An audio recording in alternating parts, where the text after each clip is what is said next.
Democracy में भी disadvantages होते हैं, बट क्यों? आज हम उसी पे डिस्कस करेंगे, कुछ पॉइंट डिस्कस करेंगे कि कैसे एक देश में डेमोक्रेसी भी बुरी हो सकती है।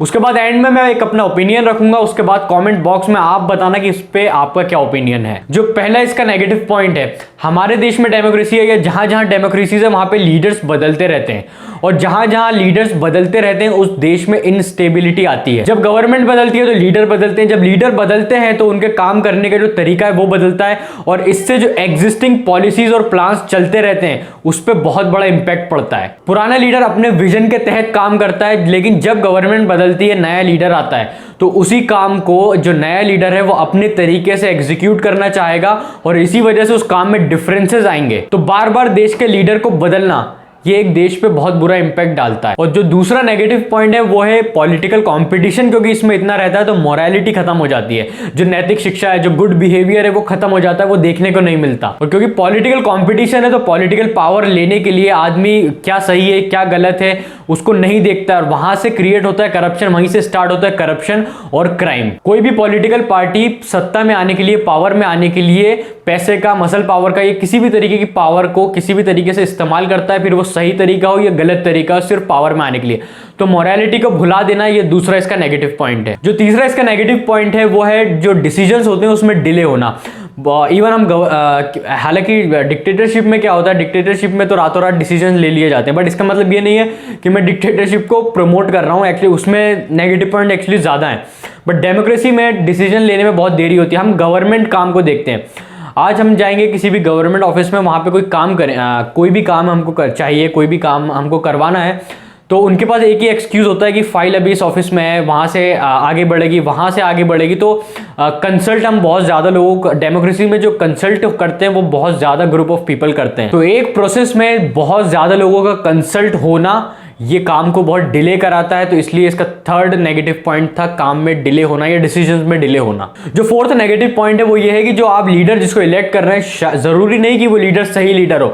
शायद आप जिसको वोट दे रहे हैं आप उसको इसलिए वोट दे रहे हैं क्योंकि आप आपकी फेवरेट पार्टी को जिताना चाहते हैं। शायद वो क्रिमिनल हो, शायद वो टेरर अक्यूज्ड हो, तो हम लोग अपनी फेवरेट पार्टी को देखते हैं, हम लीडर्स को नहीं देखते। और जब हम ऐसे लीडर्स को चुन लेते हैं तो जरूरी नहीं कि वो डिसीजन राइट डिसीजन ले, वो एक्चुअली में पॉसिबिलिटी ज्यादा बैड डिसीजंस की होती है। आप एक क्रिमिनल को या एक टेरर अक्यूज्ड को जब जिताते हो तो ज्यादातर जो डिसीजन आने वाले हैं वो ऑब्वियसली सी बात है बैड डिसीजंस ही होंगे। तो कॉन्स्टिट्यूएंसी में जो कैंडिडेट खड़ा है जरूरी नहीं कि वो सही हो, लीडर बनने के लायक हो। फिफ्थ पॉइंट आता है सेकंड पॉइंट से। अभी हमने बात करी थी पॉलिटिकल कंपटीशन की, क्योंकि पॉलिटिकल कंपटीशन, इसमें पॉलिटिकल कंपटीशन है, हर पार्टी जोर लगाती है मैं जीत जाऊं, मैं जीत जाऊं, मैं आगे निकल जाऊं, मैं पावर में आ जाऊं। और जब ये चीज आ जाती है मैं, तो यहाँ पे सेल्फिशनेस दिखती है कि मैं आगे निकल जाऊं, मैं जीत जाऊं, मैं पावर में आ जाऊं। तो यहाँ से करप्शन को लीड करती है पार्टीज, और उसके बाद करप्शन इनके लिए बहुत कॉमन सी चीज हो जाती है कि पैसा खाओ और उस पैसे को यूज करो जीतने के लिए। सिक्स्थ एंड लास्ट पॉइंट जो बहुत इंटरेस्टिंग है, वैसे तो इक्वालिटी बहुत अच्छी चीज है,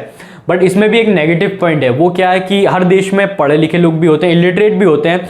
तो जो हमारे देश की बात करें, जो ज़्यादातर जो आबादी है वो रूरल एरिया में रहती है, तो उनको सही एजेंडा, गलत एजेंडा, सही विजन किस पार्टी का नहीं है, किस पार्टी के सही प्लान से किसके नहीं है, वो समझ नहीं होती। और रूरल एरिया में क्या होता है कि वोट्स को खरीदा भी जाता है, और क्योंकि एजुकेशन ना होने की वजह से, सही समझ ना होने की वजह से, और पूरे वो देश को एक्चुअली रूरल एरिया के लोग देश में एक्चुअल में प्रॉब्लम्स क्या है, एक्चुअल में चल क्या रहा है, उनको नहीं पता होता। इकोनॉमी से रिलेटेड हो, एम्प्लॉयबिलिटी से रिलेटेड हो, इन लोगों को इतनी जानकारी नहीं होती है, तो इनको नहीं पता होता देश के लिए सही क्या है, देश के लिए गलत क्या है।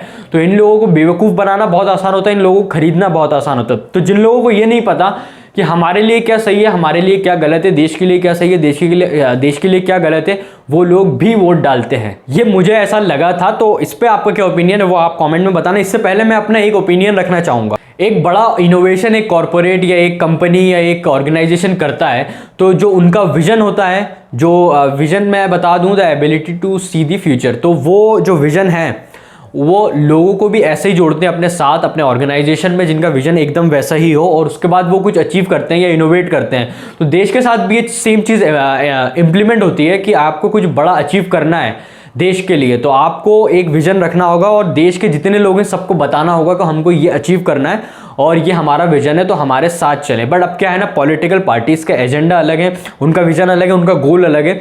तो क्योंकि एक पार्टी को सपोर्ट करने वाले 30 करोड़, एक को सपोर्ट करने वाले 30 करोड़ और एक पार्टी को सपोर्ट करने वाले 20 करोड़, हर पार्टी का अलग अलग गोल है, अलग अलग विजन है, तो लोग भी डिवाइड हो जाएंगे, तो देश में अलग अलग सेक्शन बढ़ जाएंगे।